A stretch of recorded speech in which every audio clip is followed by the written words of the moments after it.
بھی اللہ کی حکمت، اس میں بھی اللہ کی حکمت ہے۔ بہت سارے انبیاء کا تذکرہ قرآن مجید کے اندر ملتا ہے جن کی تقریباً 86 سال عمر ہو جاتی ہے لیکن کوئی نہ بیٹا ہے نہ کوئی بیٹی ہے۔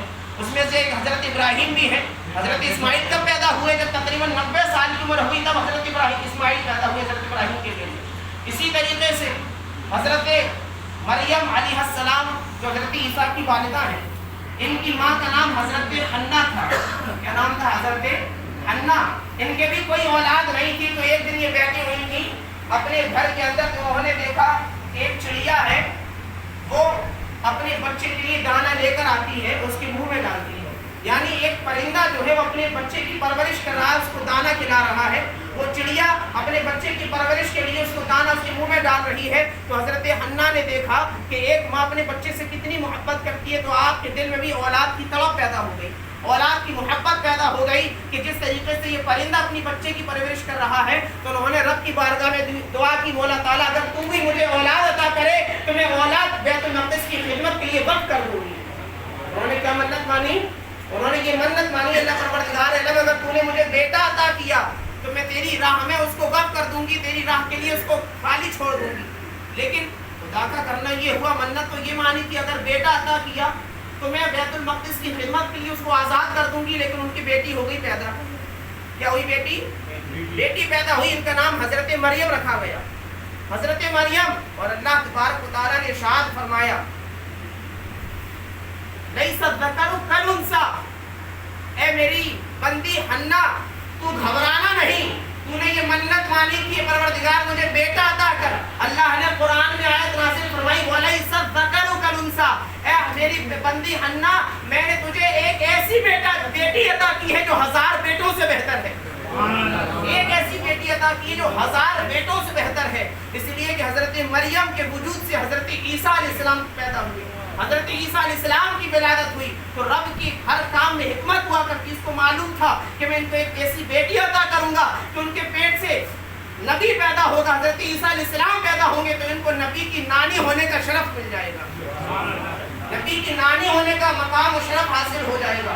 بہرحال حضرت مریم رضی اللہ تعالیٰ عنہ کی ولادت ہوئی تو آپ کے جو خالو تھے حضرت زکریا علیہ السلام، یہ بھی اللہ کے نبی تھے۔ کون تھے؟ حضرت زکریا علیہ السلام حضرت مریم کے خالو تھے۔ تو آپ نے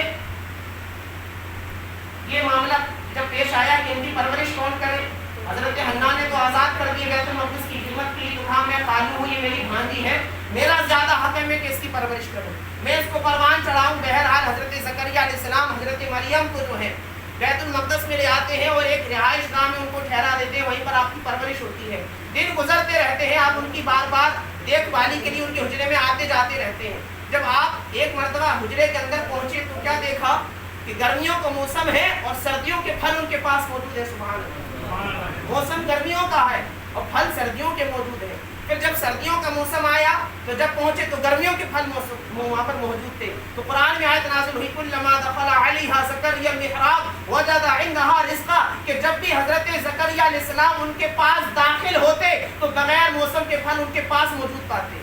یعنی گرمیوں میں جاتے تو سردیوں کے پھل نظر آتے، سردیوں میں جاتے تو گرمیوں کے پھل نظر آتے۔ قال انا لک ھذا، تو حضرت زکریا حضرت مریم سے پوچھتے یہ کہاں سے آتا ہے؟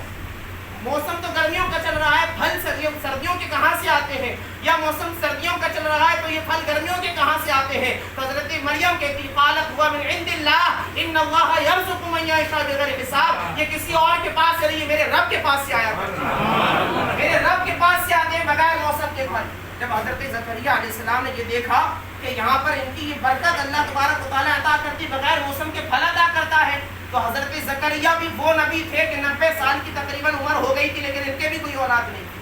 تو آپ نے وہیں پر ان کے حجرے میں کھڑے ہو کر دعا مانگی، ہنالک دعا زکریا ربہ، وہیں پر کھڑے ہو کر دعا مانگی پروردگار عالم تو مجھے نیک بیٹا عطا کر، تو مجھے نیک بیٹا عطا کر۔ ابھی دعا مکمل بھی نہیں ہونے پائی تھی کہ آواز آتی ہے اے زکریا جاؤ ہم نے تمہیں یحییٰ عطا کر دیا، ہم نے تمہیں بیٹا عطا کیا جس کا نام یحییٰ ہوگا، وہ بھی نبی ہوئے۔ تو پتہ یہ چلا، مفسرین نے لکھا ہے اس آیت کریمہ سے ثابت ہوا کہ حضرت مریم جو ہے اللہ کی نیک بندی تھیں، ولیاں تھیں، تو ان کے مقام پر کھڑے ہو کر جو دعا کی گئی اللہ نے اس دعا کو قبول کر لیا۔ یہی تو وجہ ہے کہ سنی ولیوں کے آستانے پر جا کے دعا مانگتا ہے اللہ تعالیٰ قبول فرما لیا کرتا